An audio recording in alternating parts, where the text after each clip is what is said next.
You're definitely gonna be a party member because you're also on the box art, I think. And also, come on, she has a gun. It'd be a missed opportunity if she wasn't a party member.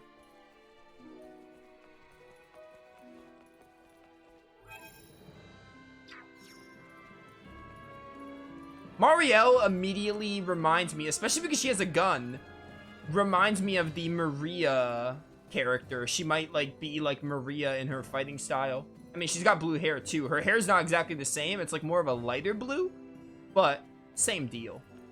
Also, I like her design. I feel like her jacket is a little thick. That's my only, it's not even a complaint. That's my only nitpick with her design. Her jacket's a little thick. Just a little. Just a smidge. Otherwise, she looks great.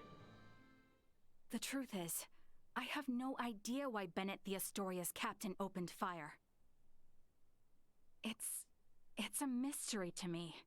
Is that your idea of a joke? Lieutenant Kenny, Captain Raymond's point about treaty violations stands. I should inform you. I will be making a record of this planet, and everything stated between us here. If you are unable or unwilling to speak candidly, this discussion will likely become unpleasant. I am well aware of that. Am I correct in assuming you're an android? Yes, I am an Arnold Robotics model E014297. Her name's Elena. I have heard that the androids made by Arnold Robotics on Vergold are among the finest in the galaxy.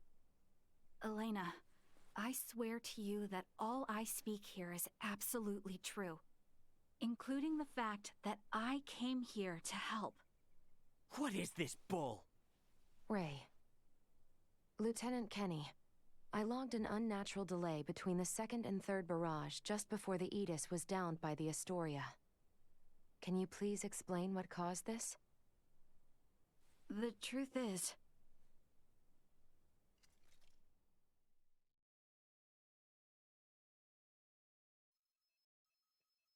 Captain, we can be in contact range of the Vergold registered merchant vessel Aegis in 3 minutes. Good work. Activate cloaking device. 60 seconds after activation, warp out and prepare to attack. Captain, please wait. May I remind you, cloaking is for emergency situations only. It is also prohibited during warp for the safety of other vessels. And I'm saying this is an emergency situation. Or perhaps you elite officers can't follow orders without explaining each little law they're based upon. No, it's just that we have no reason to fire upon a ship from planet Vergold, especially without warning. Even if they were hostile, attacking without warning is a violation of Article 32. Cloak has been activated, Captain. Now exiting warp. Wait! Lieutenant Kenny, I didn't hear you repeat the captain's orders. Upon exiting warp, prepare to attack. Now entering conventional space. 1 million kilometers to the Aegis. Currently at 1/4 impulse. Excellent. Decloak at 500,000 kilometers. Arm the phase cannons. Fire the first barrage at 350,000 kilometers. Phase cannons? Do you intend to destroy them? Lieutenant Kenny, I didn't hear you repeat the order. Repeating the orders isn't merely for confirmation. It is also to allow for correction in the event of an order given in error. We have an issue. It appears the good lieutenant doesn't know what activities the Vergolians have been up to. Are you referring to their recent actions as an anti-Federation influence? Even then, attacking them unprovoked and without notice will only work to their benefit. Now within 350,000 kilometers of enemy vessel. Replace Lieutenant Kenny on tactical authority. Now! Fire the first barrage! Firing first barrage. No!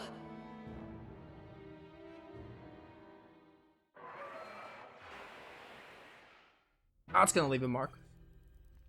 Enemy shields efficiency holding at 60%. Arm proton torpedoes and launch in succession once we have a lock on them. Just make sure not to hit their engines.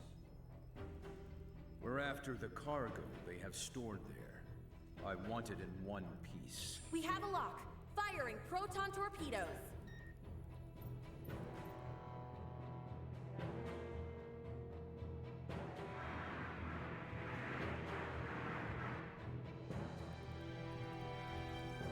Enemy vessel's shields holding at 20%.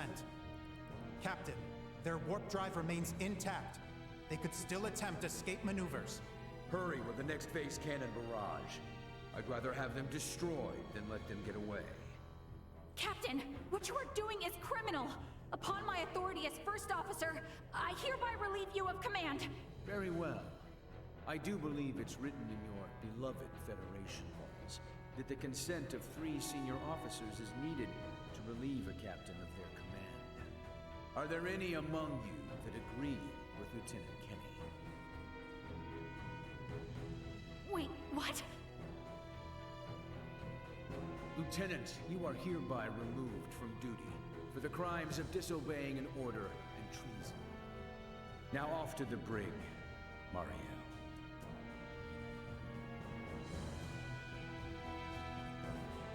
Wake up, everyone! This is crazy! What's happened to you all?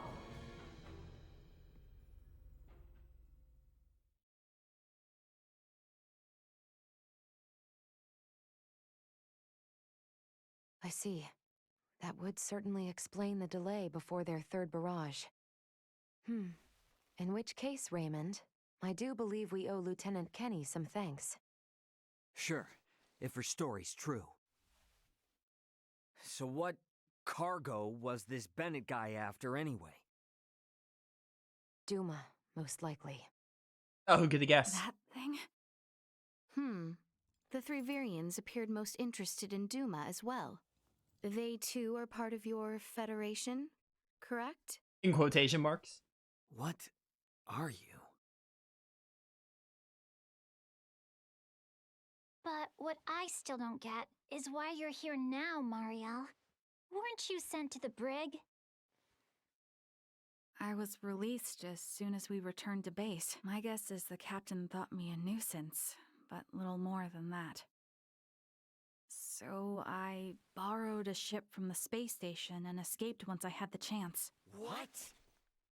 I was hoping to recover the black box of the Aegis. With it, I should be able to acquire proof of Captain Bennett's misconduct. I find it unlikely that a Federation base would overlook the departure of a borrowed vessel not within their flight plans. That's way worse than just disobeying orders. Why would you go so far? When I was little, my grandmother taught me the ins and outs of the Federation's core systems. I can infiltrate them pretty much as I please. I'm certain my use of the ship will go unnoticed for some time. And my grandfather had this to say to me. Trust in what you think is right. I know you've got what it takes to stick to your principles through thick and thin. Now, go and apologize to the Aegis's captain. Emerson T. Kenny. Yo! Quite the hero, sending his granddaughter here with a stolen ship. That's not all. Some members of the crew who doubted the motives of Bennett and the Astoria also came along with me. The high-speed merchant vessel Akizuki is now currently monitoring my status from planetary orbit. You mean to say that your comrades are observing all this from some unseen location? Oh, yes. I know it might be discomforting, but it was a necessary precaution to ensure my safety.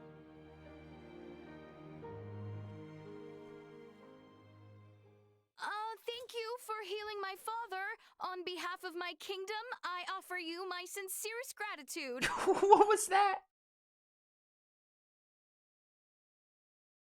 Oh, did I misunderstand in some way? Well, no, not exactly. I just wasn't expecting. Is it odd that I wish to express my thanks to those who saved the life of a loved one? Chloe, do you believe Marielle here is lying? No, Princess Leticia. I believe she is telling the truth. Ray, you are within your rights to be angry about your vessel. Be that as it may, I find Lieutenant Kenny to be honest in her attempts to enact justice. All of the crew, including myself, share the blame for not stopping the Astoria's attack upon your ship. You have my word that we will make the proper restitutions, punish those responsible, and bring the truth to light. Captain Raymond. Fine. If you do end up in a Federation courtroom for this, I suppose I can appear on your behalf as a witness. Thank you. Now, we know that Bennett is after Duma, and also that you, apparently, don't know why. Next question is, who the hell are these Virians? Well, I can't say for certain. However, those two I met were also being hunted by Captain Bennett, much like the Aegis. They are military deserters from Vir, another Federation member planet. Deserters? So that's why there are no other Virians in the Empire. This is all according to Bennett, though, so I can't be sure how much of it is true. The only thing I know for certain is that they are acting unlawfully here on this planet. Violating the UP3, huh? Classic. Yes, correct. I realize this is rude of me to ask, but will you help me apprehend them? Why don't you just transfer them? That's impossible without transport trackers or communicators, as you know. It would seem, then, that the interests of all present are in alignment. Yeah. We gotta charge into the Empire, take the Virians alive, and put an end to this war. Those three are the key to everything happening on this planet and up in space.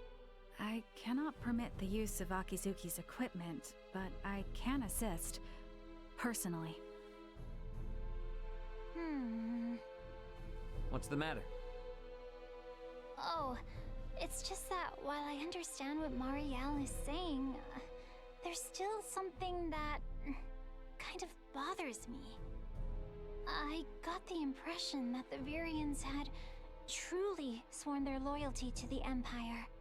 Huh? It's not like we have to change our plan or anything.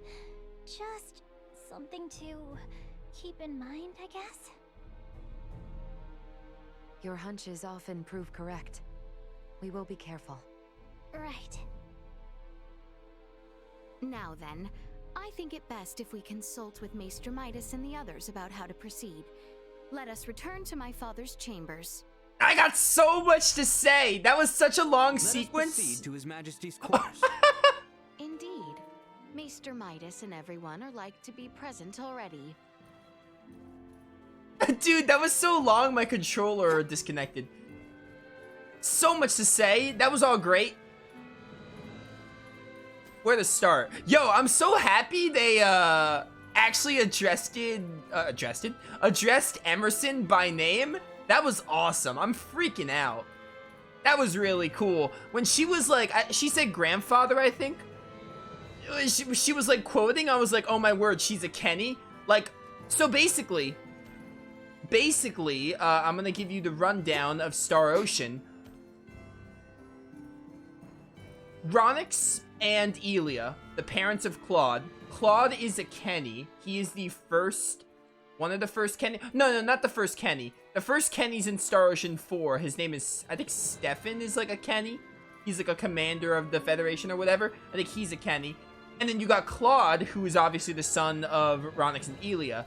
And then after Claude and Reyna get together, Star Ocean 2, minor spoilers. They eventually, get married, whatever you want to call it. Emerson is their descendant. Emerson is a character from Star Ocean 5.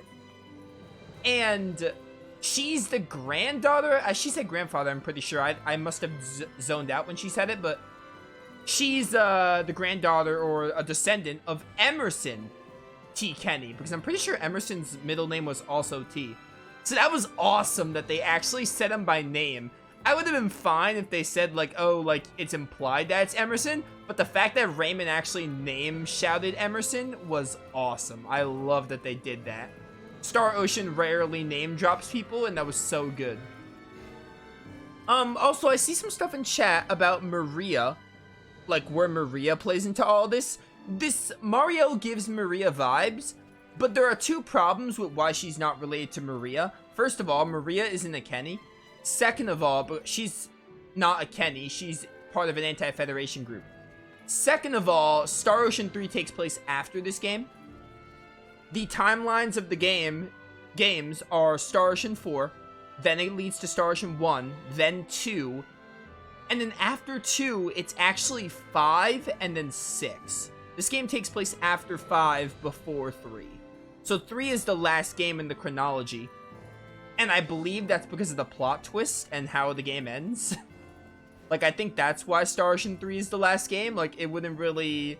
I feel like they kind of put themselves in a hole of making a game after 3. So, after Star Ocean 3, they made the games before. Star Ocean 4 was a prequel to everything.